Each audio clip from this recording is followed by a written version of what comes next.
محمد جمعة. من اعظم نجوم مصر ومن اعظم نجوم العالم، فانا كل مره بكرمك كواد جديد، يعني انت لسه بتبتدي. ايه ده، انت ما بتشوفش البلطجة مثلا في الشارع؟ قال لي لا لا لا، انا متفق مع لولو وهي قايله لي اللي مش كله ده يبقى ملاك، والملائكه مش على الارض. تخلصوا التصوير ويجيلكوا بقى ايه، صينية قد كده عليها فلوس. مش فاهم انا عملت ايه وروحت رايح فين، محدش بيهرب من قدره. اخبار محمد جمعة في السوشيال ميديا ايه؟ اهم مليون مره من كل اللي قدمه احمد زكي على مدى تاريخ عمره لحد ما توفاه الله. لو كنت انت في مكاني عمري ما كنت اكسفك.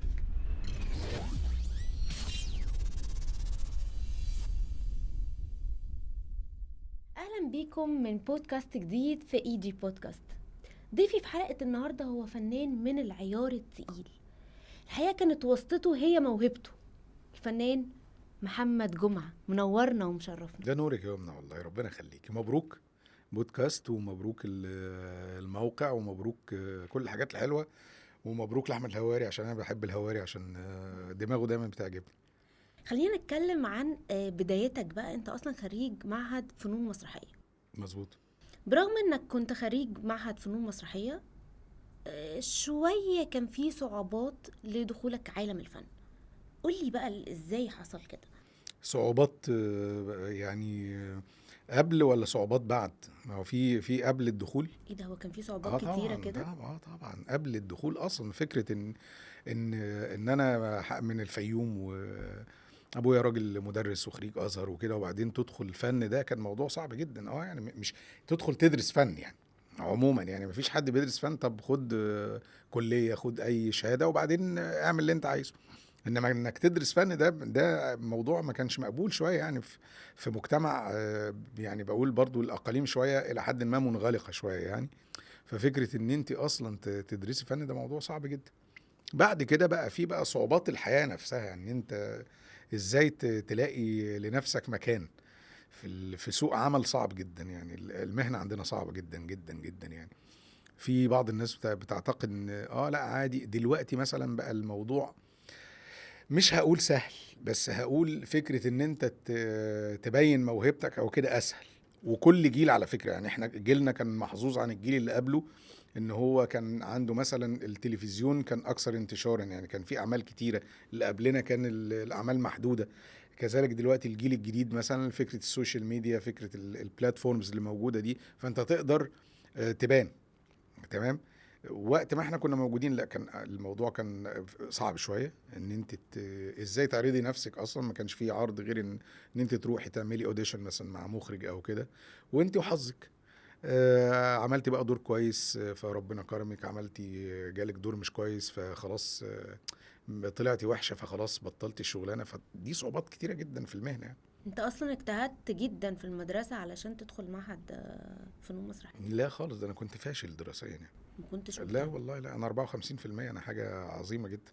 بس 54% انا ما اعرفش انا جبتهم ازاي، ما فتحش كتاب. اصلا انت اصلا والله مستغرب ال انا 54%؟ استغربت والله. يعني انا يعني قعدت مذهول جدا، وام الله يرحمها يعني طب معلش وابوك راجع، قلت لها يا راجع انا ما اعرفش جبت 54 ازاي اصلا، انا المفروض اسقط.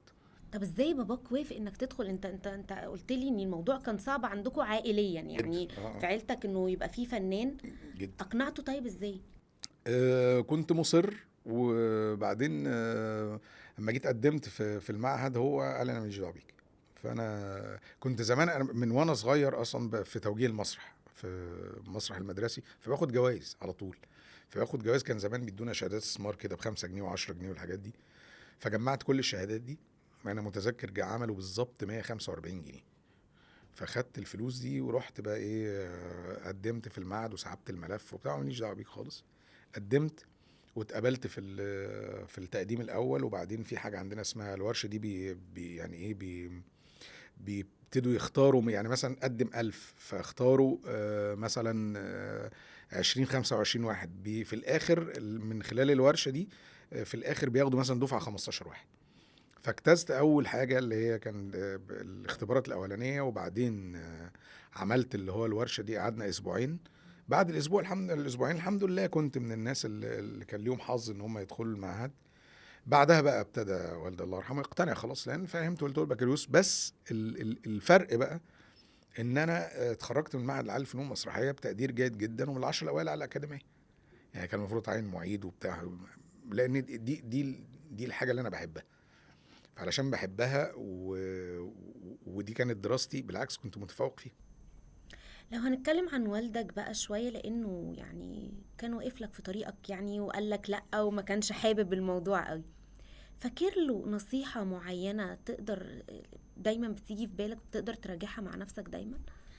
والله هي مش نصيحة، لسه ذاكر الموضوع ده كده مع واحد صديقي كده من يومين ولا حاجة. انا ابويا الله يرحمه قال لي جملة لطيفة قوي، انا دي الجملة دي هي دي بالنسبة لي ايه، اسلوب حياة يعني.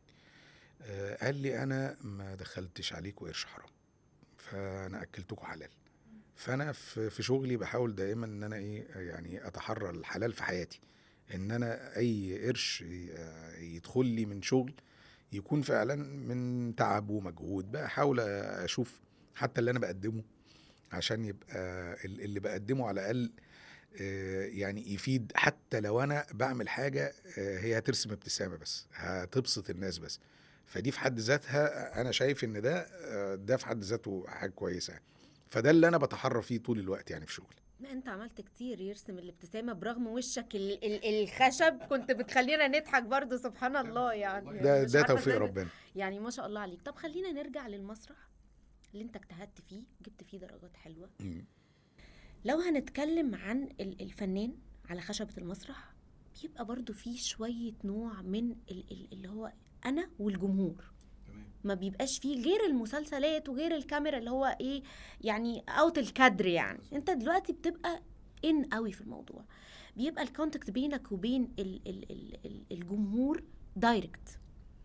ما حسيتش في مرة بارتباك مثلا بسبب ردود فعل الجمهور؟ حد اتكلم كده، حد قام فغربل الكراسي بتاعت المسرح، فانت كفنان بتبقى قاعد بقى يعني الموضوع عاجبهم، توتر شوية. بس اي ممثل مسرح الجملة دي هقولها لك، حتى المطربين تمام، اي حد بيقابل عموما الجمهور لايف. تزييق الكرسي، لا سيبك من تزييق الكرسي، ده طبعا ده يقول لك يا ربنا يكفيك شر تزييق الكرسي كده وانت قاعد، طبعا دي مصيبة يعني. بس هي الفكرة كلها ان اول ليلة عرض دي اصعب شيء في الوجود، اصعب شيء في الوجود. بتعدي خلاص بتبتدي، انما يوميا اول دخول على المسرح اصعب شيء في الوجود برضه، يعني احساس قاتل. في ممثلين كبار جدا واساتذه، مفيش حد الكلام اللي اقوله لك ده هتسمعيه من اعظم نجوم مصر ومن اعظم نجوم العالم. اول دخوله على المسرح بيبقى شيء قاسي جدا، بعد ما يبتدي خلاص الامور بتبقى تمام. تزييقة الكرسي دي لو حصلت اصلا دي مصيبة، فيعني انا اسف يعني، يبقى من البداية انا ما اعملش العرض تمام. يعني انا دلوقتي شغال مثلا على عرض ميوزيكال بعمله في مسرح الدولة، في المسرح الحديث مسرح السلام. قاعدين شغالين دلوقتي بقالنا مثلا اكتر من، انا الموضوع ده بقاله مثلا سنتين شغال فيه كمشروع. ابتدينا بروفات، قاعدين شغالين كتير جدا علشان ازاي نوصل ان احنا ما نوصلش لفكرة ان انا ابقى عامل عرض يعني ايه يبقى ايقاع واقع او يبقى مش كويس. ده موضوع مش سهل، ده موضوع صعب جدا المسرح. حسيت قبل كده ان انت عملت حاجة يعني وترتك على المسرح؟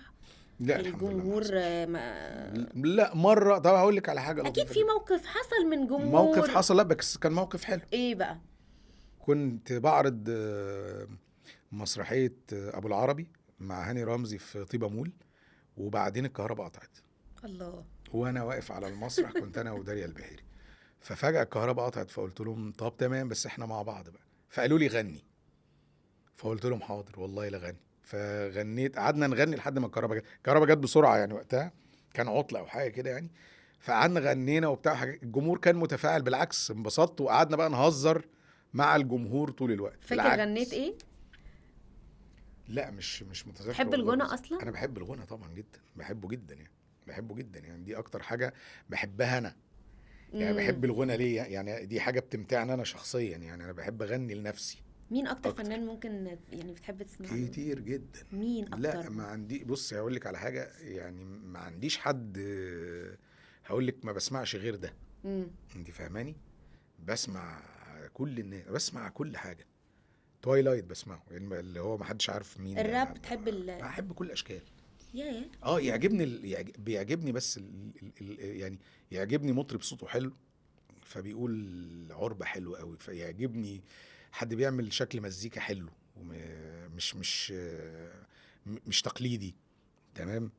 يعني بحب كده، يعني بحب اسمع يعني ايه اخر حاجة سمعتها قلت الله ايه ده؟ حاجة من الحاجات الجديدة دي اللي طالعة. حاجة من الحاجات الجديدة، نبيل. بس سمعت له غنوة انا ما كنتش سمعتها. اوكي. آه، نبيل صوت مش واخد حقه. يعني انا شايف ان نبيل صوت حلو جدا جدا جدا، بس هياخد حقه. انا عارف ان الاستاذ نصر محروس عبقري. انا بعتبر نصر محروس ده من اعظم صناع المزيكا في الشرق الاوسط. ده صانع، يعني ده مش فكرة منتج، لا. يعني نصر محروس لو شفت تاريخه هتلاقيه بيصنع. نصر محروس صنع نجوم كبار نجوم، تامر كتير. حسني وشيرين، بهاء وكان سلطان. مغامر بهاء سلطان. اعتقد محمد محي كان فتره معاه يعني. هتلاقي نصر محروس حاله. وعلى فكره مفيش بيني وبينه يعني انا مش تقريبا مش صديقك صديق، ما يعني. اعرفوش شخصيا يعني، بس انا بتكلم عليه كرجل صانع. تمام. من اعظم صناع المزيكا في الشرق الاوسط. ده لما يعني ده بصي يعني من ضمن الحاجات اللطيفه ان هو لما كان في خلاف بينه وبين بهاء وحلوا الخلاف وبتاع مش عارف الغنوه اللي حلوا بيها الخلاف انا بحبها جدا. يعني اللي من هي احلى تعالى اللي هي تعالى تعالى دلعك. دلعك. يعني حتى هم وهم بيفكوا الاشكال عملوا لنا حاجه حلوه والكليب كمان تحس ان هو فريندلي كده جدا ولطيف جدا وقاعدين في جدا البيت جدا. كده. هو بصي بره الصندوق الراجل ده طول عمره. لو قلت لك تغني تقدر تعملها ولا ما تحبش؟ هغني لك. يلا. والله هغني انا بحب بهاء وانا طلع في دماغي نروق شوية يعدي عليك وتنزل لي. ده انت في دماغي وحقك عليا طول خصامنا زلزلني. تعالى دلعك واللي ايه هيمنعك، جنبك مش هتعبك والمكان هيعجبك. تعالى بحلفك واللي مين مقرفك، لو كنت انت في مكاني عمري ما كنت اكسفك. انت فاجئتني. ليه؟ ما انا عملت والله اغاني انت اول لا لا ما. لا لا لا لا فاجئتني. لايف كده فيس تو فيس كده ما كنتش متخيله ان كواليتي الصوت بالمنظر ده. لا بقول كويس يعني لا مش بتقول كويس، هايل. لا بقول كويس والله. انا برضو طول الوقت هايل. مصر على فكرة ان المطرب ده موضوع كبير. ما فكرتش تعمل ألبوم ليك او حاجه؟ لا ألبوم لا، يعني مش للدرجه دي بنعمل يعني، اغاني. مش لا حابب تعمل. بعمل انا ومديان كده كل فترة. اه هو مديان طبعا. صديقي الملحن العظيم يعني. كل فترة كده نفكر نعمل كافر، نعمل غنوة. فعندنا غنوة ان شاء الله حلوة جدا والله. وبسطني قوي ان محمد حماقي سمعها من قريب وكلمني وسمع الغنوة، كان لسه ما نزلتش يعني وانبسط منها جدا. يعني فوجئت ان هو طلب من مديان انه يكلمنا عشان يبارك لي، احنا مش اصدقاء يعني. فانبسطت جدا جدا. خلينا نرجع بقى للفن. تمام. سيبنا من الغنى ونرجع للفن. ايه اكتر دور عملته ونزلت الشارع قلت ايه ده انا بقيت نجم؟ هقول لك على حاجه. المشكله برضو ان احنا عندنا مشكله كبيره قوي. احنا ما بنقدرش نفهم ان احنا طول الوقت بنقدم حاجات. فطول الوقت ممكن تعمل دور يكسر الدنيا وبعديها تعمل حاجات ما تتعلمش قوي مع الناس وبعدين تعمل دور. فانا مثلا يعني هقول لك زمان قوي مسلسل لدواعي امنيه مع الاستاذ محمد فاضل يعني كسر الدنيا. تمام. ده 2001. جميل. جينا بعدها يعني ايه حصل زي قاعدة كده فترة فين وفين. مثلا بعدين جيت في 2009 2010 عملت هانم بنت باشا مع حنان ترك شوية. وعملنا مثلا بعدها من انا بقول لك الحاجات اللي هي عملت حاجة مع الناس يعني. شوية. وبعد فترة طويلة جدا مثلا عملت هذا المساء. تمام. بعد هذا المساء عملت عم ضيا، كان بشكل بقى مختلف تماما يعني. ده كان ده من الحاجات اللي هي اقول جماهيريه قوي يعني، ولا زال لحد دلوقتي الناس بتحب الكاركتر ده يعني وبتاع. والبرنس، مسلسل البرنس الأسطى محمود ده، برغم ان هو كان 3 حلقات ضيف شرف، الا ان كسر الدنيا. يعني حسيت ان والناس كانت بتتعامل ان انا بطل، بقول لهم والله يا جماعه دول 3 حلقات بس اللي انا عامله. بس في حاجات كده يعني ايه ودايما اقولها كده جمله مهمه: اعمل دور حلو في مسلسل ناجح حتى لو دور صغير، افضل ما تعمل دور كبير جدا في مسلسل ولا يعلم مع ولا الناس يعلم مع الناس ولا كأن الناس شافته ولا اصلا. كان الناس شافته. مم. بس كان رد فعل الجمهور على البرنس خصيصا يعني لا، كنت كان متوقعه؟ قوي لا، ما كنتش متوقع بالشكل ده يعني. عامل دور كويس تمام، مسلسل حلو جدا، بس انه يبقى في الوطن العربي وبره على مستوى العالم، ده كان مفاجأة بالنسبة لي، يعني مفاجأة كبيرة جدا. جالك ازاي بقى الدور؟ احكي لي كده كواليس الموضوع. والله بصي، بصي ترتيبات ربنا. هو كان وقت كورونا، وانا كنت بعمل مسلسل اسمه هجمة مرتدة مع النجم احمد عز. فالمسلسل عشان كان فيه سفر بره وكده، فأجلوا المسلسل علشان كورونا، كان فيه لوك داون. فانا رمضان السنة دي ما عنديش حاجة خلاص، فقلت تمام وهقعد اتفرج ومفيش اي مشكلة. كلمني المنتج الفني شاري علام، قال لي بص الاستاذ محمد سامي في دور ضيف شرف. فقلت له تمام. قال لي وهو عايز يكلمك، قلت له تمام نتكلم، انت ما عندكش مشكله؟ قلت له لا. فانا حسيت يعني ايه، جالك مكالمه بيقول لك معلش احنا اجلنا، فجالك مكالمه تاني بيقول لك ضيف شرف، يعني رد من ربنا. الطبيعي لو انا ما كانش اتاجل المسلسل ما كنتش هعمل ده، لان انا خلاص في مسلسل، فانا ما بحبش ابقى تقيل على الناس في رمضان يعني، خلاص خلينا خفاف على الناس. فكلمني الاستاذ محمد سامي بتاع واتقابلنا، قعد حكالي الدور، وقعد حكالي الدور وهو بيحكي لي انا بعيط، انا اللي بعيط. فبعد ما قلت له هو الدور هيطلع كده؟ قال لي واحسن من كده. قلت له انا موافق. تمام. اشتغلنا. في وسط الشغل انا عادة بخاف من رد فعل الكواليس يعني. برضو في ناس بتحبك، الناس تعرفك شخصيا، بيبقى فيه جزء مجاملات تمام، والمشاهد كلها مشاهد صعبة جدا، مش عارفة برضو تأثيرها على الناس ايه. فكان في كلام كويس في الكواليس، بس لا، ال ال ال ال الرد الفعل اللي حصل بعد عرض المسلسل لا، كان موضوع كبير قوي. ايه سبب حب 99.5% من الفنانين للمخرج محمد سامي؟ احكي لي بقى كده، انتوا بتتعاملوا ازاي يا جماعه معاه؟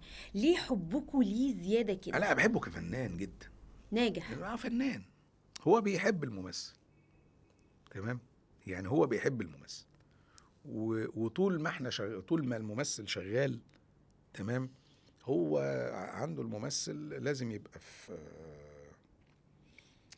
يعني لازم طول الوقت ما حدش يقرب له، هو لازم يبقى في احسن حالة تمام.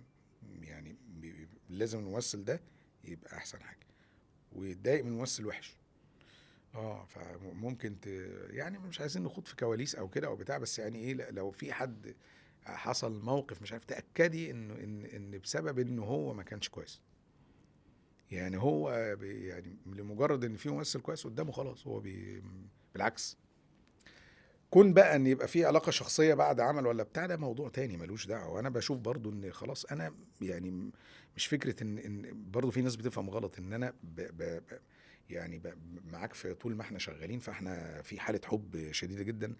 انا بحب الممثل اللي بيعمل لي انا بحب الدور تمام، انما مش شرط ان احنا نبقى اصدقاء يعني، خلاص ده شغل يعني، مش والا بقى انا هفضل بقى طول ما انا ماشي كده طالع من مسلسل مثلا معايا 150 واحد، فهطلع ب 150؟ صعب، مفيش، ده ما بيحصلش. الصداقه شيء والشغل شيء، فلو بنتكلم على الشغل فهو كمخرج لا، مخرج شاطر جدا طبعا. ايه اكتر حاجة خدتها منه او نكش لك فيها فظهرت قوي في البرنس؟ ما هو المخرج المشاعر. ليه المشاعر. الحرص على المشاعر ده كان ده شيء مهم جدا. تهيئة الجو في اللوكيشن، وده مهم جدا. المخرج اللي يهيئ لك الجو وخصوصا في المشاهد اللي فيها مشاعر، ده شيء صعب جدا. الوصية كمان نجح قوي قوي قوي، كسر العالم جدا. قول لي بقى كواليسه كانت ازاي؟ ده مسخرة. ايه بقى؟ يلا والله احكي لي، بقى عايزين ده- بقى عايزين انا نهزر كنت مع شوية. 2 من الطف الكائنات في الكوكب، يعني اكرم واحمد امين، دول ملايكه بدون، وملايكه وبني ادمين كمان. يعني ايه، هو ربنا خلقهم بيضحكوا، يعني هو ربنا خلقهم لو ساكتين هيضحكوك. فهو اللي هو ايه، وطول الوقت ما فيش يعني ايه فكرة الأنانية وحب الذات وبتاع. بالعكس، هو يبقى عايز يقول لك وتقول وبتاع، مش يعني طول الوقت. لا، كان في طبعا، كان في جو لطيف. انا كنت بروح انبسط وانا في التصوير، يعني مش التصوير بس، لا، وانا في كواليس التصوير. يعني كنا طبعا يعني الجو لطيف.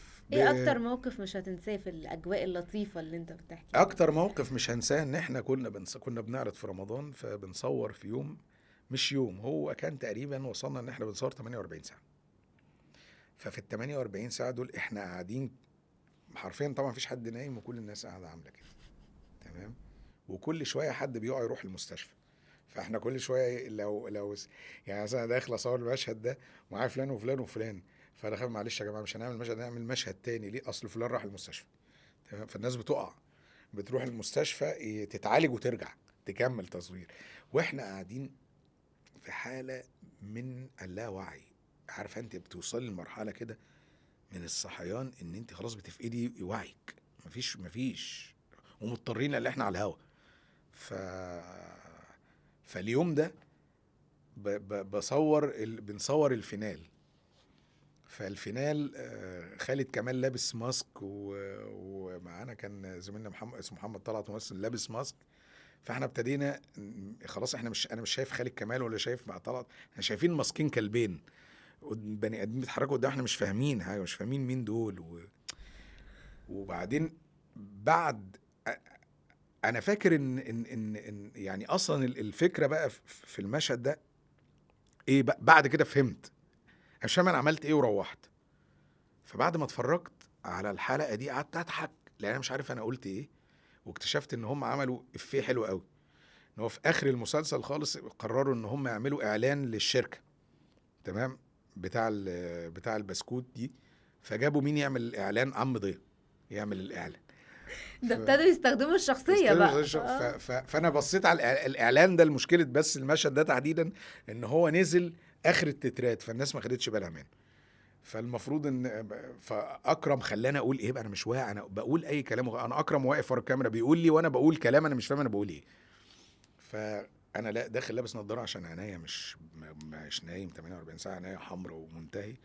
وبقول طبعا انتوا فاكرين ان انا جاي اعمل لكم اعلان كومباوند، وبقى هيفيدكم بايه الفلل ما كلنا اخرها مترين في متر، ولا فاكرين ان انا هعمل لكم اعلان شركه محمول، ما انا هبقى محمول وانت هتبقى محمول وكلنا هنبقى محاميل وكله رايح. ده انا بقول كده اقسم بالله يومنا انا ما شفت ده الا يوم عرضه في التلفزيون. انا مش فاكر انا قلت ايه اصلا، فقعدت اضحك. هو انا قلت كده؟ طب مين قال لي ده؟ فاكتشفت ان اكرم بقى قال وامين قال حاجه انا مش عارف. فده كانت من المواقف اللي ما بنساهاش ابدا ما في كنتش المسلسل. مخطط انك تقول الجملتين دول مفيش، فيطلعوا كل محمول انا مش عارف وفيلا. مين ده، انا مش عارف انا قلت الكلام ده ازاي اصلا، يعني مش متذكر قلته امتى. 48 ساعه بلا انقطاع، مفيش نوم لمده 48 ساعه، ده كان شيء قاسي. الفنان بيتعب، مش مرفه زي ما بعض الناس فاكره انه كل المهن فيها تعب، بس عشان ايه هنقول الفنان بيتعب وكل واحد لا، خصوصا هنعمل سبوت على الفنانين، لان في بعض الناس فاكرين ان انتوا بتبقوا قاعدين كده في البيت، تنزلوا نصايه كده، تخلصوا التصوير ويجي لكم بقى ايه صينيه قد كده عليها فلوس اه واخد بالك انت وخلاص انا كده تمام، فانت غير البشر، انت اصلا مش محسوب من البني ادمين العاديين. لا، كل الناس بتتعب في شغل، احنا بنتعب في شغلنا والناس بتتعب في شغلها، طبيعي. اي واحد بيشتغل اكيد بيتعب في شغله، اي واحد بيشتغل اكيد عنده مشاكل في شغله، سواء مشاكل في الشغل نفسه، سواء مشاكل مع مع بني الناس، ادمين. صح. ده وضع طبيعي جدا جدا. عم ضيا كله رايح، كله كله رايح، رايح. كله رايح جدا. جت منين بقى كله رايح والله يا مستر بصي، محمد؟ على الهوا، انا اول يوم تصوير فالمفروض ان انا بوقف محمد طلعت، اللي هو كان مساعد لخالد كمال في المسلسل يعني سكرتيره. فالمفروض ان الجمله بقول له رايح فين، محدش بيهرب من قدره، بس دي الجمله. فانا حاسس ان في حاجه ناقصه، يعني حاسس الجمله مش كامله يعني. فروحت لخالد الحلفاوي، وخالد عشره عمري يعني، قلت له انا حاسس ان في حاجه ناقصه، عايز اقول حاجه في الجمله ناقصه. قال لي طيب نفكر. قلت له نفسي اقول كده ايه، حاجه زي منه له كله. كان شفيق نور الدين الله يرحمه زمان كان في مسلسل كان بيقول كله له، كل جاي رايح منه له. قلت له حاجه كده مش عارف ايه، اقول ايه، طب اقول مثلا كله رايح مثلا. قال لي حلوه دي، قولها. عجبته كله رايح. قلت له بقى، هو خالد برضه بيقعد يفكر كده، تعال نجرب. قلت له بص، ده بقى ده ترتيب ربنا برضه. قلت له بص، انا هقول لك على حاجه، انا اخر الجمله يعني هقول له محدش بيهرب من قدره، وهسيب قصه كده، دي المتخصصين هيفهموها. قلت له هسيب لك جاب كده صغير قصه، وهقول كله رايح، عشان لو ما عجبتكش في المونتاج قص، يبقى في مكان اقدر امنتج فيه. فهتلاقي في كل المشاهد بقول كذا كذا كذا كذا كذا، وصامته وكله رايح. كله رايح. فبقت يعني ايه، بقت مرتبطه اللازمه دي ما كانتش اصلا في السيناريو، يعني انت اللي لا لا حطيتها لا كده لا جت. لا لا، ما كانتش في السيناريو. كلمنا كده عن شخصيه عم ضيا شويه. عم ضياء ده راجل عظيم، ده راجل فاهم الحياه، فاهم والله العظيم. اصل ليه هقعد بس يعني سؤال يعني، كل العظماء وكل الاغنياء وكل الناس اللي في الاخر هو بينهي حياته في الدنيا دي وبيموت. فكل الصراع اللي هو بيعمله، وكل المال اللي هو بيجمعه، وكل النفوذ اللي هو في الاخر ملوش قيمة. يعني في الاخر ملوش قيمة. بنفتكر اللي كان كويس وبنقول الله يرحمه، والله كان حد كويس، وبلاش بقى نقول الوحش كنا بنقول ايه. بس هي الفكرة كلها ان يعني ما فيش حاجة في الحياة مستاهلة ان احنا يبقى في صراع، ولا ان احنا نأذي حد، ولا ليه ليه يعني ليه تأذي حد في المطلق؟ يعني ما تعيش بسلام وتعامل مع الناس كويس وتختم حياتك بشكل كويس. وبعدين في الاخر انا ما بقولش التواكل، بس عشان في ناس بتفهمها غلط. انا رزقي هاخده، بس هاخده وانا بجتهد. لو قعدت في البيت مش هاخده، يعني لازم انزل علشان رزقي يجيلي. ممكن ما يجيليش من وانا نازل جاي لك انا، هيجيلي في مكان تاني، بس انا نزلت جيت لك، بسعى لرزقي، تمام. فيجيلي في مكان تاني، هيجيلي رزقي، تمام. بس امتى دي بقى في ايد ربنا، تمام. بس يعني دي آية صريحة في القرآن كده بحبها جدا، وقل اعملوا. يعني الأمر اعملوا، اشتغل، وبعدين بقى الرزق، النجاح، دي كلها حاجات بقى بإيد ربنا، محدش ليه تدخل فيها. ده عم ضياء، تمام. شايف ان الأمور هو بس كل الموضوع ان هو بيصارح الناس بكلام احنا عارفينه، بس ما بنحبش نقوله، ما بنحبش وما نسمعه بيحبش كمان. نسمعه. تمام. اللي هو بقى هنموت، هو في حد ما يعرفش ان احنا هنموت؟ انت مش عارفه ان احنا هنموت طبعا. بس ما احبش حد يكلمني عن سؤال، بتخاف من الموت؟ لا. هتقولي لي ليه؟ هقول لك لاني ما باذيش حد وما بحبش اذي حد. يعني اتحدى دلوقتي اهو، تمام، ان حد يقول لي انك اذيتني، تمام، مستحيل. فانا ما باذيش حد، خلاص هخاف؟ ما هو الموت ده حقيقه وواقع، هيحصل امتى الله اعلم. جميل، ما اعرفش امتى، بس ايه الضمانه بقى؟ الضمانة ان انا ما اكونش فعلا اذيت حد نهائيا. ما عدا ذلك كل الامور التانية دي بقى دي امور بينك وبين ربنا، ما حدش له دخل بيها بقى. يعني انت بقى علاقتك بربنا ايه، ما حدش قيم عليك ولا حد يعرف ولا حد يتدخل. تمام. وممكن يبقى شخص احنا نشوفه مثلا من أسوأ ما يكون، وهو عند ربنا ليه مكانة كبيرة جدا، احنا نعرف منين. جميل. فانا كل اللي اقدر اقوله وبنصح اي حد بيه، ما تأذيش حد يا سيدي، عامل الناس كويس. ادي نصيحة كمان للي بيحكموا على الناس من الشكل، من تصرف اهبل شافوه، لا ده بقى وحش، لا لا لا ما بحبهوش. يا عم انت تعرفه؟ انت ما تعرفوش اصلا. ادي بقى نصيحة سريعة كده يا محمد. والله براحتك، اعمل اللي انت عايزه، انت حر. فيلم. ايه النصيحه؟ لا هقول له ايه، اصل انت مش قايمه برضو على حد. يعني فكرك ان انا النهارده مثلا هقدر امنع حد ان هو يقول خد ده نظرة، يا ستي بص الاول، ما على فكره هو تظلمش. بني ادم عاقل اللي بيعمل كده، عارف هو هو بيعمل ايه. عارف بيعمل ايه. خلاص هو حر. انا بتكلم في المطلق. تمام. ما تاذيش حد. انت بقى عايز تعمل كده، انت مش بني ادم مجنون على فكره. انت بتعمل ده وانت عارف انك بتعمل غلط. انت حر، انا هعمل لك ايه؟ انا بقى ده بينك وبين ربنا، انا مالي. ما بتدخلش انا في علاقات الناس او في حياتهم، وكل واحد حر. اتأذيت كتير في حياتك كتير. من حد مقرب ليك؟ من اقرب المقربين. يا ساتر يا رب، يا ساتر يا رب. عادي جدا. مسلسل صلة رحم غير في مسيرة محمد جمعة الفنية؟ اه. ليه؟ أه هقول ان هو بقى اضافه في اعمال مهمه. يعني انا دايما اقول ايه الاعمال اللي انت عملتها اللي ممكن تسيب اثر عند الناس. فمش شرط ان كل الاعمال اللي احنا بنعملها بقى لازم تكون اعمال مش عارف ايه وبنناقش قضايا. بالعكس، انا لو بعمل زي ما قلت لك كده، لو بعمل حاجه اسعدت الناس، رسمت ابتسامه على وجه، وده عمل حلو جدا. بس في اعمال بتاثر في حياه البشر، في المجتمع، في قيمه، في اخلاقه، في تفكيره. فهذا المساء كان من الحاجات دي. تمام. نبهنا لخطورة التكنولوجيا، وخدوا بالكم يا جماعة، ده موضوع مهم جدا. وكان كان جرس خطر للناس تاخد بالها. خدوا بالكم، الموضوع خطير. الجهاز اللي انت ماسكه في ايدك ده جهاز خطير جدا. تمام. صلة رحم برضو لا يقل أهمية عن هذا المساء. ان احنا بنتكلم في ان في مشكلة كبيرة جدا الناس بتعاني منها، والمفروض ان المشكلة دي بقى احنا بنحاول نطرحها ونتكلم فيها، وفي نفس الوقت نشوف علاج ليها. اللي هو عدم الإنجاب وتأجير الأرحام. الفكرة نفسها. لأن في حاجات برضو دي مشاكل كبيرة، إن في حاجات بتتعمل في الخفا فممكن تتعمل غلط. طب تعالوا ما تيجي نطرحها بشكل علني. تقريبا هو أول مسلسل يطرح المشكلة دي أو القضية دي. هي المشكلة إن ده بيحصل، عايشين فيها. أيوة طبعا إن ده بيحصل. جميل.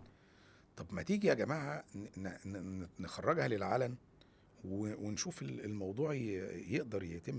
يعني زمان طول العمر الناس بيشرب مخدرات. تمام. بس ما كانش ينفع ان يبقى في اعلان لا للمخدرات مثلا، او ان احنا او مثلا مراكز تأهيل للمخدرات.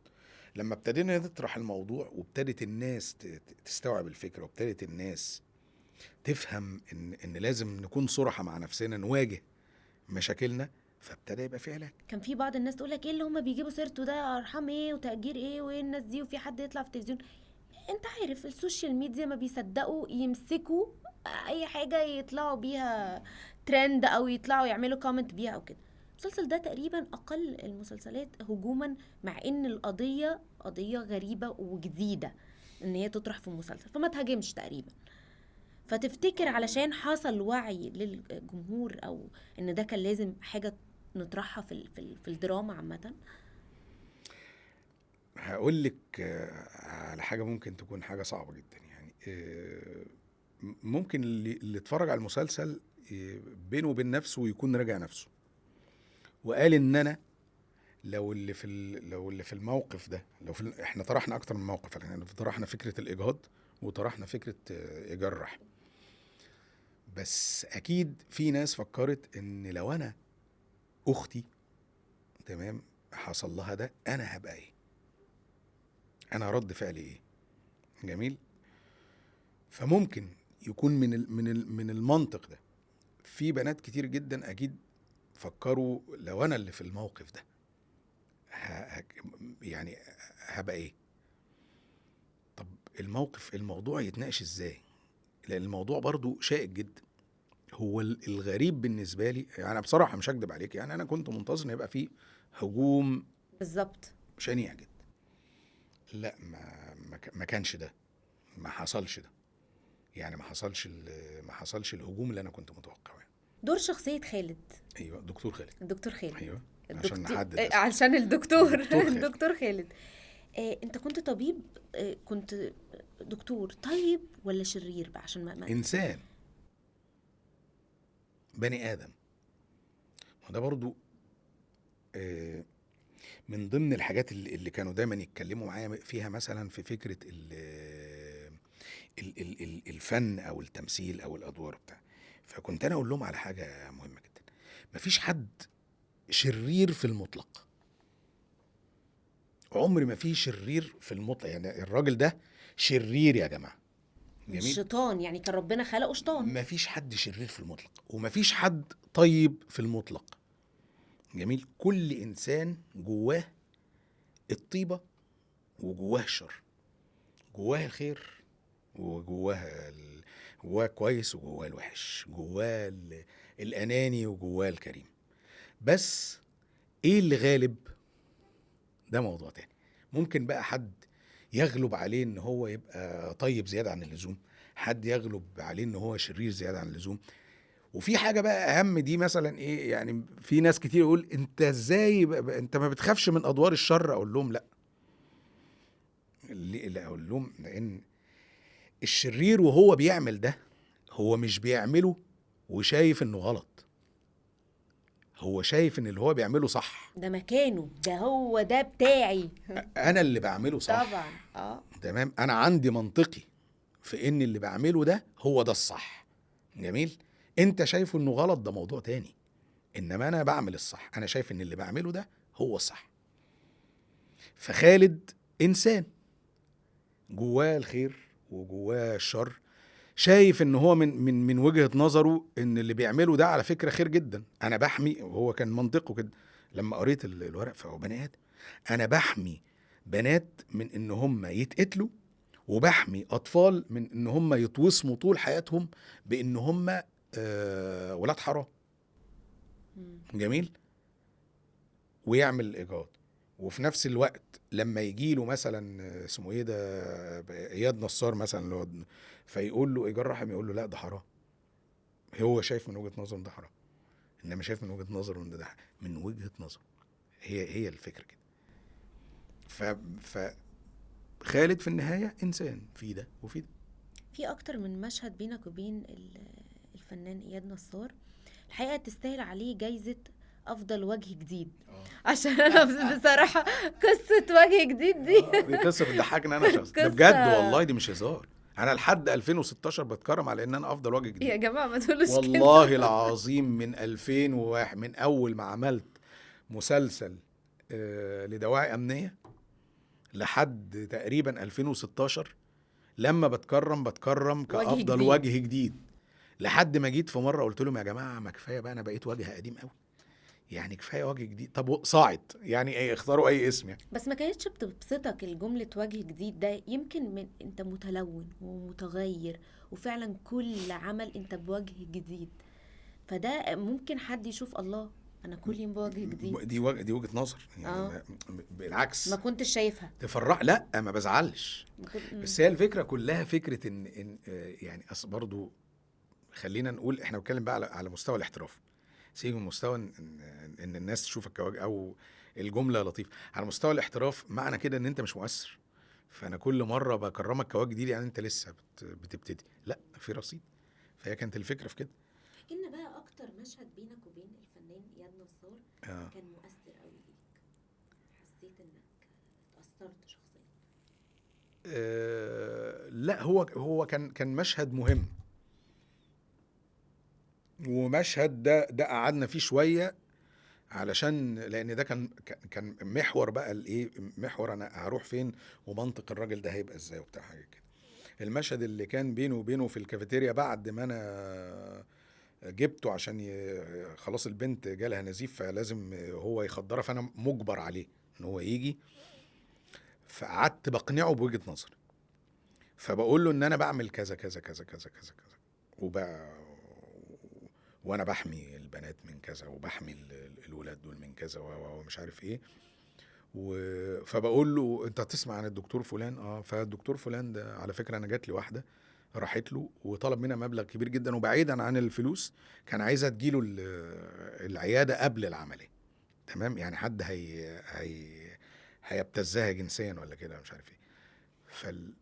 فالمشهد ده كان بالنسبه لي هو يعني ايه، عارفه المفترق الطرق ما بين ان الناس هتفهم الراجل ده ازاي. هنا في الحته دي هنشوف بقى الراجل ده ايه، زي ما كده هو طيب ولا شرير، هو صح ولا غلط. فكان مشهد صعب جدا. واياد بصراحه، اياد من الممثلين اللي انا ببقى سعيد بالشغل معاه. محفز، انا بقول دايما على اياد نصر بقول ممثل محفز. تلاقي ممثل كده ايه يخليك تطلعي كده تطلع كل اللي اللي عندك. عندك.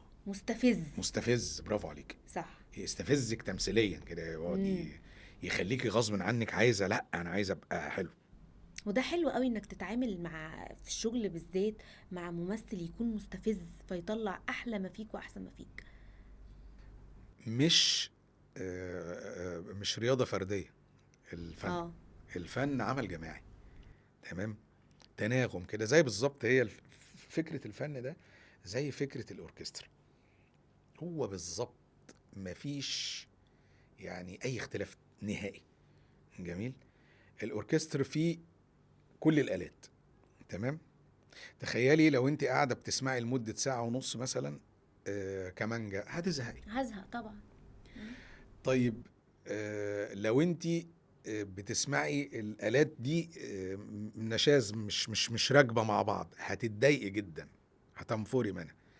طيب لما يبقوا كمانجتين ولا 10، لا في، ويبقى جنبهم بقى آلات إيقاع وجنبهم آلات نفخ. كل ما كبر الأوركستر وكل ما زادت الآلات واتحطت وكل ما كانت في هارموني بينها، كل ما كان العمل رائع. رائع وعظيم، والناس تسعد بيه وتنبسط بيه. ده الفن، ده الفيلم، ده المسلسل، دي المسرحية. لو في تناغم بين العناصر دي، وكل ما كان فيه عنصر شاطر بيخلي اللي جنبه يبقى عايز يبقى احسن عايزه اطلع واحسن. احسن ما فيا. طبعا. ايه اكتر حاجه قريبه لقلبك؟ يعني لو قلت لك مسلسلات، سينما، مسرح. من غير تفكيره. ايه ده انت ما فكرتش؟ أفكر من غير ما برغم تسألي. ان المسرح دلوقتي في الزمن اللي احنا فيه ده والتوقيت اللي احنا فيه ده ما بقاش هو التوب يعني. حلو. خلينا صراحه. بصي بقى، هقول لك على مفاجأة لطيفة يلا. انت مش هتفتكريها، وارجعي بالله. لما جيتي سجلت معايا البرنامج انت واحمد، فانا عايز ارجع للشريط ده، لان انا قلت له فرصة ان انا كل ما بسجل، تمام، بحاول اعمل حاجة ديكومنتد كده نرجع لها للتاريخ. يعني الحلقة دي بالذات هتلاقيني بتكلم فيها، شوف تاريخ الحلقة.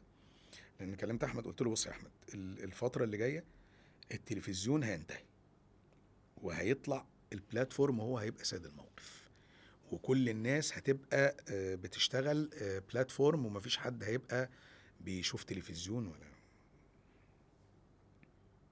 وانا بقول لك بقى دلوقتي، جميل، ان مش لا، البلاتفورم هيفضل موجود وكل حاجه، وللاسف دي برضه، ودي حاجه ما تفرحنيش، يعني دي حاجه تزعلني. جميل.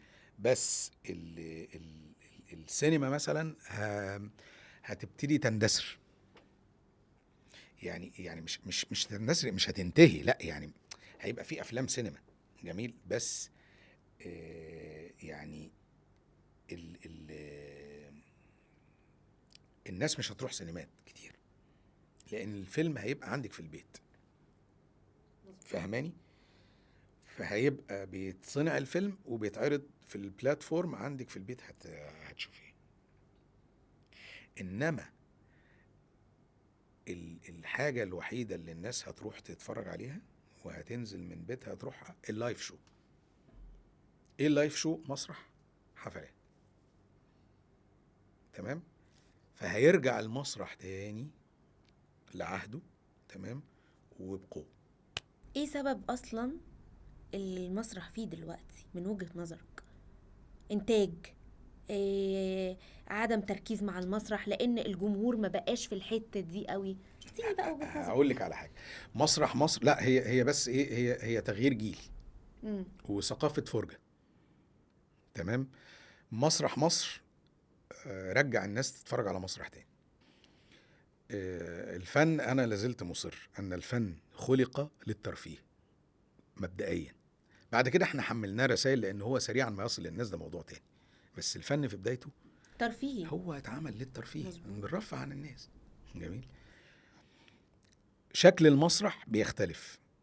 جميل. فمثلا هتلاقي ان ايام مثلا يوسف بيه وهبي، تمام، لما كان بيعمل مسرحيات كلاسيكيه، فلما طلعت مثلا مسرحيات ساعة لقلبك والحاجات دي، هل تعتقدي مثلا يوسف بيه وهبي وجورج قبض الناس دي كان عاجبهم؟ اللي كان ده اسفاف واهدار للفن على فكره دي كلاسيكيات بالنسبه لنا دلوقتي. ده الفن العظيم اللي احنا بنتكلم عليه دلوقتي، اللي هو مين؟ اللي هو الاستاذ فؤاد المهندس الله يرحمه، الاستاذ عبد المنعم مدبولي. دول كان بيتشتموا. ايه العيال اللي بيتقال على مسرح بتوع مسرح مصر. جميل. بس هم كانوا بيخاطبوا الجيل اللي موجود. الجيل اللي موجود ما بقاش يتفرج على المسرحيات، لان المسرحيات اللي كانت بتتعرض ما كانتش مناسبه. يعني مش دي الناس اللي بتخاطب الجيل. يعني مش ده اللي هيضحكني. انا ليا ضحك مختلف دلوقتي. جميل. عشان ما بنقول الكلام ده الناس بتزعل. لا، كل وقت ليه ضحكه وكل وقت ليه فنه. تمام. فلما مسرح مصر جه فخاطب الجيل اللي موجود بضحكه، بشكل ضحكه، بثقافته. جميل. ايا كان الشكل، انت قبلاه مش قبلاه، ده موضوع تاني. انا بتكلم ان ده حاجه خاطبت الناس دلوقتي اللي موجوده دلوقتي ولمستهم دلوقتي. دي حقيقة. جميل. فانا مش عايز حاجه تاني. انا ايه اللي يهمني؟ ايه ده بيبسطني. جميل. انا دلوقتي كجيل يا سيدي، انت مش عاجبك ما تتفرجش عليه برضه مبدئيا، بس ده خلى الناس رجعت شويه المسرح. بس في مشكله كبيره جدا حلها الاستاذ اشرف عبد الباقي في مسرح مصر، مش هينفع تحل تاني في عروض تاني. الظروف الاقتصاديه ظروف صعبه شويه. يعني ظروفنا في الحياه ظروف صعبه، وتذكره المسرح بالذات في الطبيعي هي تذكره غاليه جدا، لا تتناسب مع دخل المواطن المصري. فده علشان المسرح، عشان اعمل مسرحيه، لان الانتاج المسرحيه ده موضوع صعب. وهقول حاجه، ده مش برضو عشان برضو فكره بين قوسين يعني بيقولوا لا، اي حد بيشتغل مسرح في مصر، هركز في الجمله اهو، بيشتغل مسرح في مصر، هو بيشتغل بمقابل مادي ضعيف جدا، وهو يعلم. والهدف ايه؟ ان انا بعمل مسرح، بحب المسرح، انا بحب عايزه ده اشتغل فبشتغله. انما كمقابل مادي لا طبعا، مقابل مادي ضعيف جدا. تمام. فإنتاج المسرح نفسه مكلف. جميل. فالناس ما بتقدرش تروح مسرح كتير. مسرح مصر كان مقدم الخدمة دي بقيمة رمزية، لأنه كان في مقابل إنتاج المسرحية كان بيصور وبيعرض على قناة، فكان حلل له أزمة معادلة الإنتاج. يعني ابتدى يزيد اجور زمايلنا، وابتدوا ياخدوا فلوس كتير، فابتدى بالنسبه لهم خلاص، وابتدوا برضو ايه الريتم ما حصلش فيه تغيير. فالاستاذ اشرف عباقي راح عمل مجموعه تانية، كانت الناس اتعودت على المجموعه الاولانيه. فاهماني؟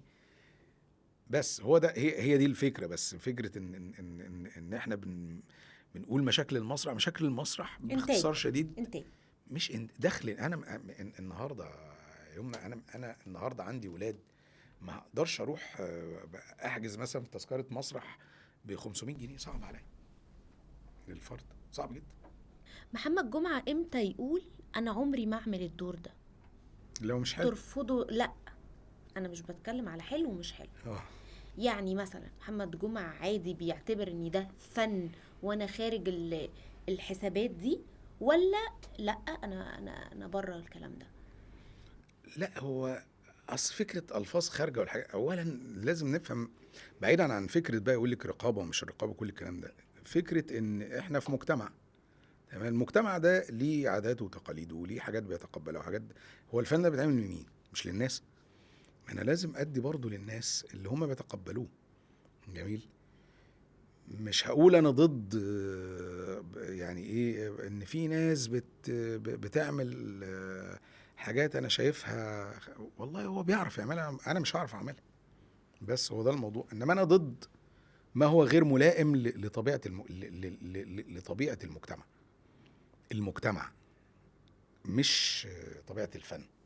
انا بتكلم دلوقتي ان المجتمع ممكن يقبل ده وممكن يرفض الاسلوب ده، ما بيحبش ده، الناس ما بتحب. هو الفن بس زي ما قلت لك كده، في الاخر انا بعمل ده لمين؟ للناس.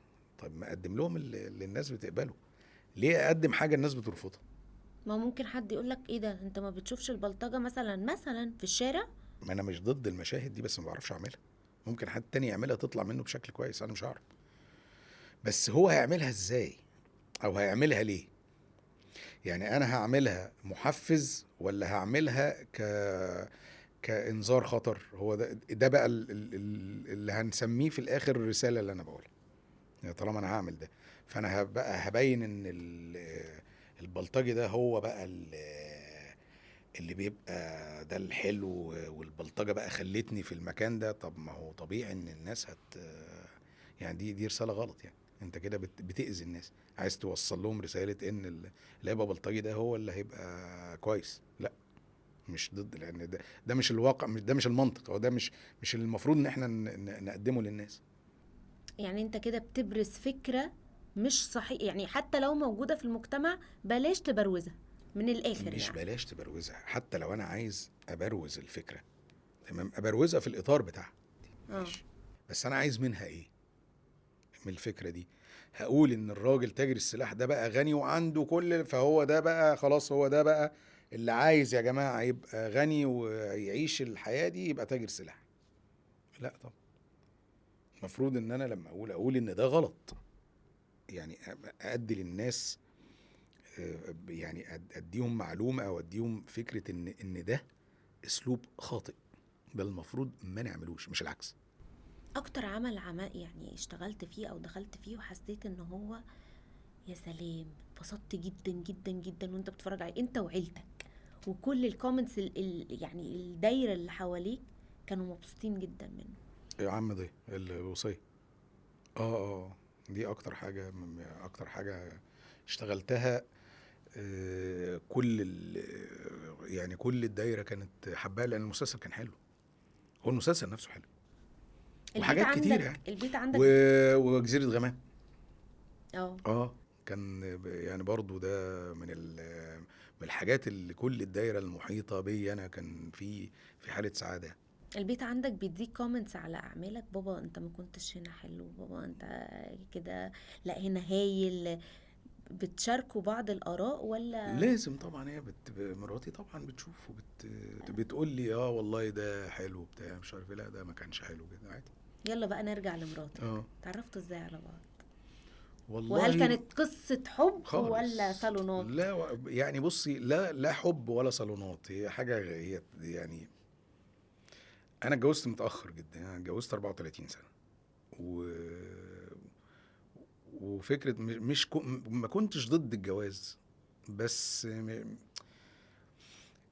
انا طول عمري ما بحبش اعتمد على حد، بعتمد على نفسي طول الوقت. فانا طول الوقت حتى وانا بعتمد على نفسي مش عايز مثلا اتجوز واحده وتتبهدل معايا. انا عايز ابقى يعني قادر ان انا اعيل شخص معايا يعني. ف فكنت طول الوقت مش ما فيش تفكير، بس مش لاقي. حد ممكن ارتاح له. يعني فكره برضو ايه حبيت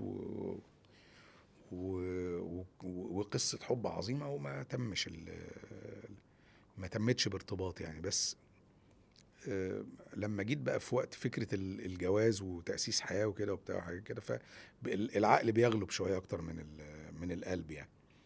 فكنت عند يعني ست عظيمة جدا. دي كانت المدير المالي بتاع شركة راديو 1 أيام ما كنت أنا بشتغل معهم مع 2009 مع حنان ترك وبتاع وحاجات كده. فرايح لها مرة عزماني على الغدا في البيت عندها، وكنت بصور جنبها، كانت في المقطم فبصور جنبها، فقالت لي ما تيجي تتغدى وبتاع. قلت لها طيب.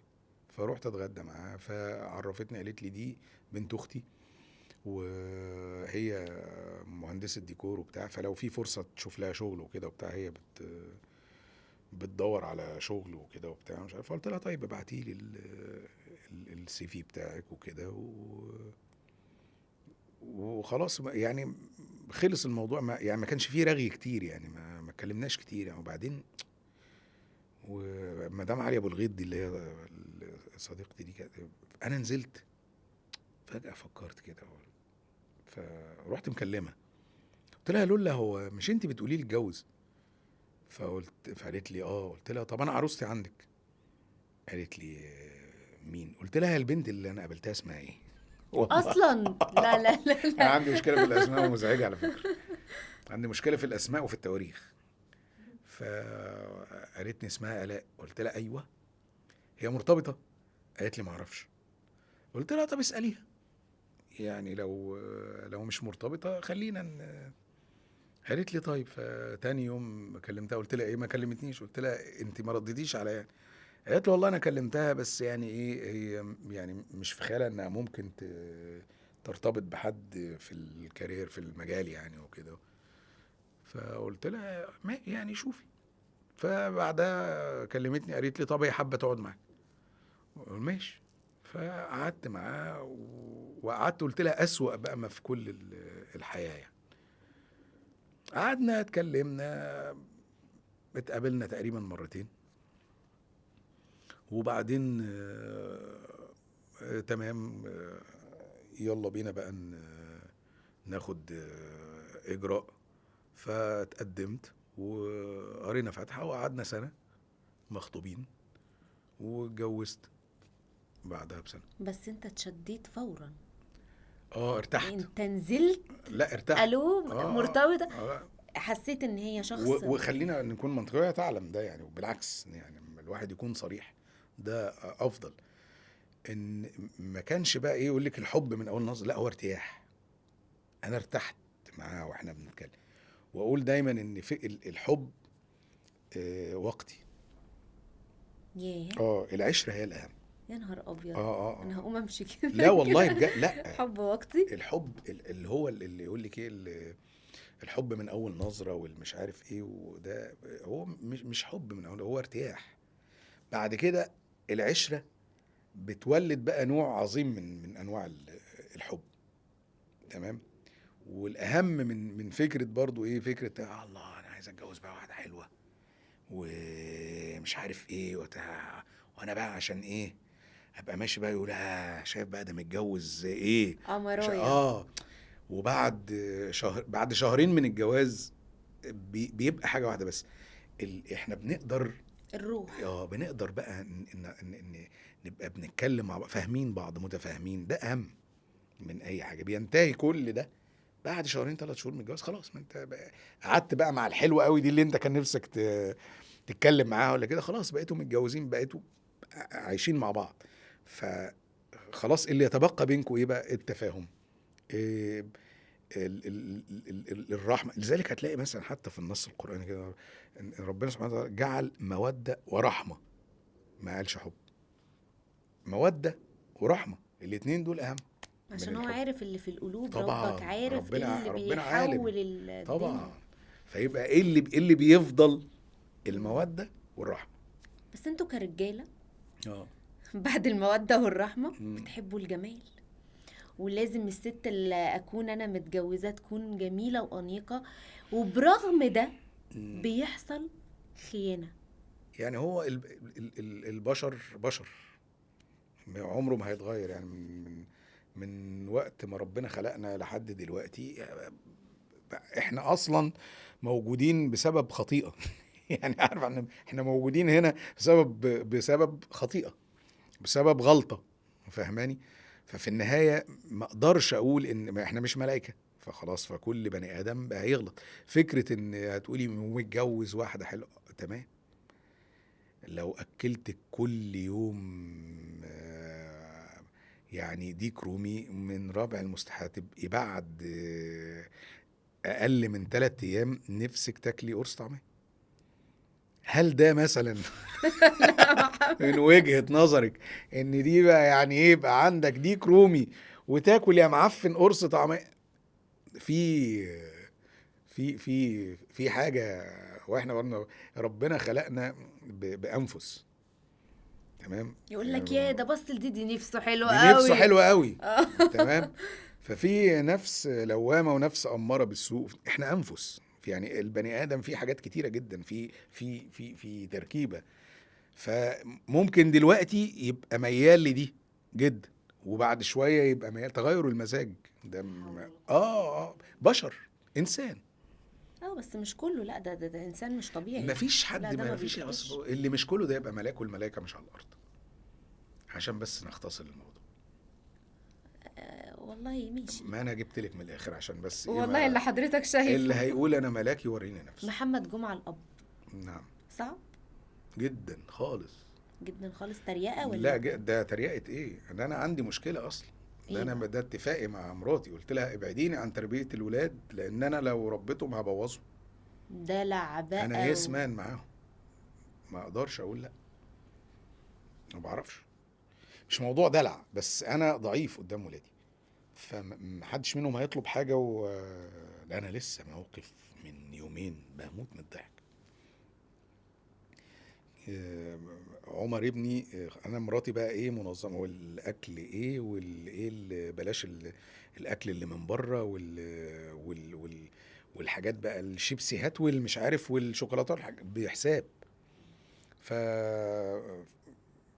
ففي شيبسي موجود، فلقيت عمر ابني جاي قاعد معايا ومامته كانت بره البيت، فجاي جاب شيبسي، فقلت له عمر لو سمحت من فضلك.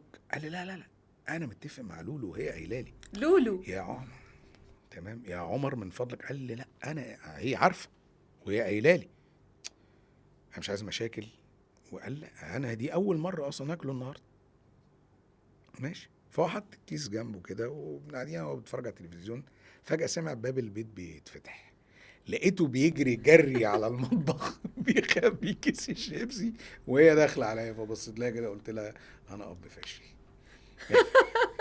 قالت لي في ايه؟ قلت لها انا اب فاشل. قالت لي في ايه؟ قلت فما انا ما يعني في اتفاقات بيني وبين مراتي ان احنا المواقف اللي بيني وبين ولادي او هو لازم احنا بنحكي لبعض، بس لازم احافظ على سريه الموضوع، ان هو ما يعرفش ان انا خلاص ده سر بينا، فده سر بينا خلاص مش هنقوله. فهو شاور لي ما، فسكت. قلت لها لا مفيش حاجه وبتاع. بعد كده قلت لها حصل كذا كذا كذا كذا، فقالت لي ضحك عليك. قلت لها ما انا ما اعرفش، وهو قال لي ان انت قلتي له. ده انت اب بيضحك عليه بسهوله قوي. جدا بابا جدا بقى تعالى بقى جدا. ناكل شيبسي، تلاقيك كلت معاه اصلا لا لا لا، ما باكلش ما والله، بتاكلش. ما باكلش والله الحاجات دي.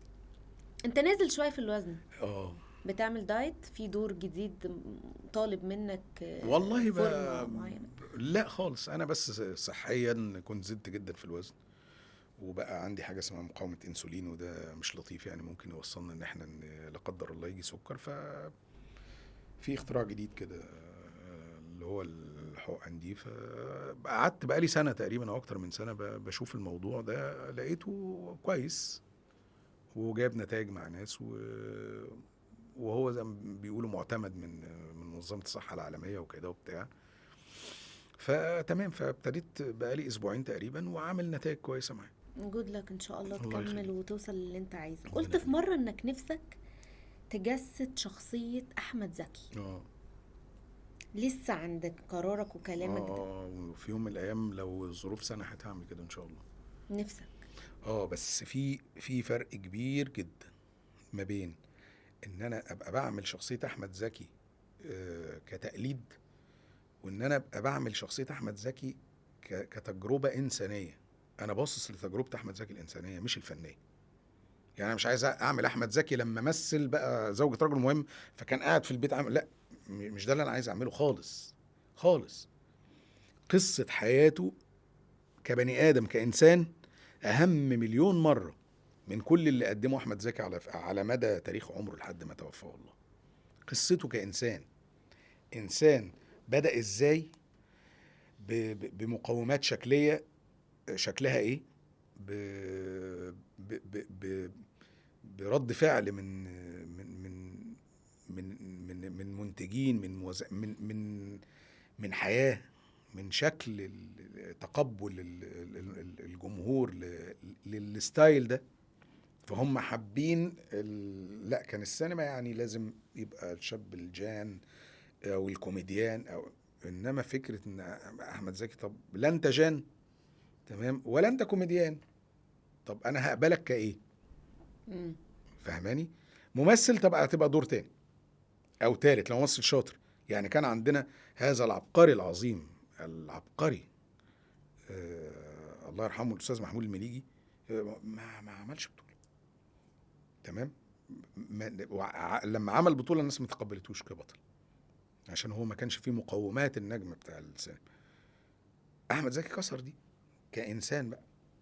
فرحله صعوده دي رحله صعبه جدا، ورحله صعوده اللي انا سمعتها من اساتذتي بقى اللي هم عصروه كزمايل في المعهد، فيها جوانب انسانيه ما حدش يعرفها وما اتطرحتش وما اتقالتش.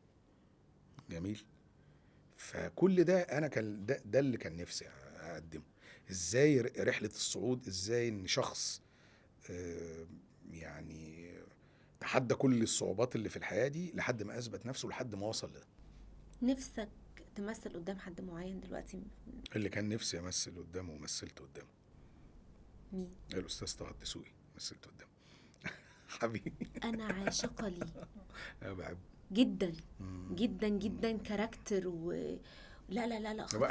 اول خطير. مره طه الدسوقي مثل كتمثيل يعني كان معايا في مسلسل قصير كده كان اسمه الوضع المستقر، ومن يومها وانا بحبه جدا. ايه عجبك بقى فيه لما احتكيتوا ببعض في الشغل؟ لا هو بصي، هو بني ادم استثنائي، انا بحبه جدا يعني على المستوى الانساني، يعني بحبه بشكل غير طبيعي كإنسان. وهو كفنان، يعني أنا شايف إن مستقبل السينما القادمة في مصر طه الدسوقي وعصام عمر. يعني أنا شايف إن دول من الجيل اللي هو أجدد جيل، وبني آدم كده برضو بيني وبينه مشاكل على إن إحنا الاتنين جنات الأستاذ نور النبوي.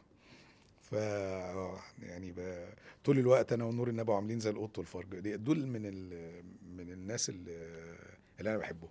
اخبار محمد جمعة في السوشيال ميديا ايه؟ سيء جدا. ليه؟ فاشل. ساتر. اه ايه السبب؟ عدم يعني مش لاقي بص، وقت؟ السوشيال ميديا محتاجه طول الوقت ان انت كل ما تدخلي تغسلي وشك يبقى الناس انا اصلا مش هزار بقى، دي حاجه تضحك. انا اصلا ما يعني ما بحبش اتصور، ما بحبش الصور اصلا. يعني انا قلبي بيتقطع لان اما بقعد مثلا مراتي تقعد تفر كده مثلا ايه السنه دي مثلا صورها مع اولادي، الاقي لي صورتين ثلاثه مع اولادي. مش هقول لك بقى ما اعرفش يعني ده يعني عكس المهنة خالص. بحب اتصور وانا قدام الكاميرا وانا بمثل. بتمثل بس. ايه نقطة ضعف محمد جمعة؟ ولادي بس، ما عنديش نقطه ضعف تاني نهائيا. واتضايقت لما لقيت ان دي نقطه ضعف عندي، لانها نقطه ضعف قاسيه جدا. ما كانش حد يقدر يلوي دراعي. يلولك دراعك عادي. دول اللي لو دراعي، دول نقطه ضعف الواحد. ما عنديش اي نقطه ضعف نهائي الحمد لله. هل في رولز حطيتها للولاد مستحيل يعملوها عندك بانيك كده منها؟ لأ دي خط أحمر. حاليا لسه لانهم اطفال يعني. انا عندي 8 سنين وعندي 3 سنين، ما هو ده السن اللي بنأسس فيه. 8 سنين especially 8 سنين. لا هو بس طول الوقت ان لا انا يعني بدعم آلاء مراتي انها في التربيه يعني وهي بتربيهم كويس وبدعم بس في حاجه لا مع عمر ودي برضو ان شاء الله مع فكره ان مفيش حاجه مش معنى ان انا عايز ده فان كل حاجه لازم لا ما عنديش انا ده خالص. سهوله انك تحصل على لا فكره مثلا ان انت تقول اصلا انا اصحابي مانع الموضوع ده تمام تقييد يعني أنا سهولة نهائية الحصول على الشيء جدا. لازم علشان تعمل ده لازم تحس بقيمه ده الاول. جميل. ابني مش هحرمه تمام بس مش هيحس ان ده طبيعي ان ده حق مكتسب لا. فمثلا فكره الموبايل مثلا واصحابه معاهم موبايلات لا ما فيش موبايل انت لسه اصغر من ان انت يبقى عندك موبايل. شويه لما ابتدى مثلا يبقى بيروح درس او بتاع فانا محتاج اتواصل معاه لازم فديته تليفون مستعمل تمام فبقى بطاريته بتقعد فتره اللي هي الفتره اللي هو هيخرج فيها بره وخلاص. وفي برنامج كده مراتي بتعمله بيبقى لوك على التليفون عشان فكره السكرين دي مرفوضه. لازم طول الوقت يبقى بيعمل اي نشاط حيوي يعني بحاول احرضه على القرايه طول الوقت لازم تمام. فلحد فين وفين السنه دي مثلا فبقى محتاج يتواصل مع اصحابه على الواتساب وبتاع وحاجات كده يا روحي. فانا كنت مسافر فانا جايب تليفون وجايبه ليه يعني بس قلت وقت بقى ما مراتي تقرر يعني. فلقيت بيقول لي انا التليفون قلت له انت عندك تليفون؟ قال لي بطاريته بايظه قلت له هصلحها. وانت جايب له واحد جديد جوه؟ انا جايب واحد جديد جوه. فقال لي ماشي. شفت انه في ماشي دي فخلاص قلبك انت لا هو خلاص بقى متأقلم مقتنع او اتعلم ان الامور ما تبقاش عاديه يعني لازم الحاجه فعلا يبقى مقدر قيمتها عشان يحافظ عليها. بس لو بصيت في المراية وقلت انا مقصر في حق نفسي او في حق اي حد هتكون مقصر في حق ايه؟ في حقي. في ايه؟ ما بحبنيش قوي يعني المفروض احبني شويه يعني. بمعنى ان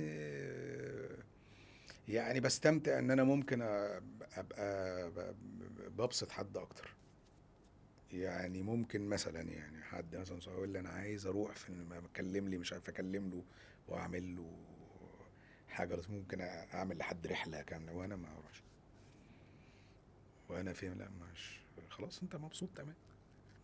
ده انت يعني مالكش في اي حاجة بتساعد في حاجة وانت بره كده الموضوع.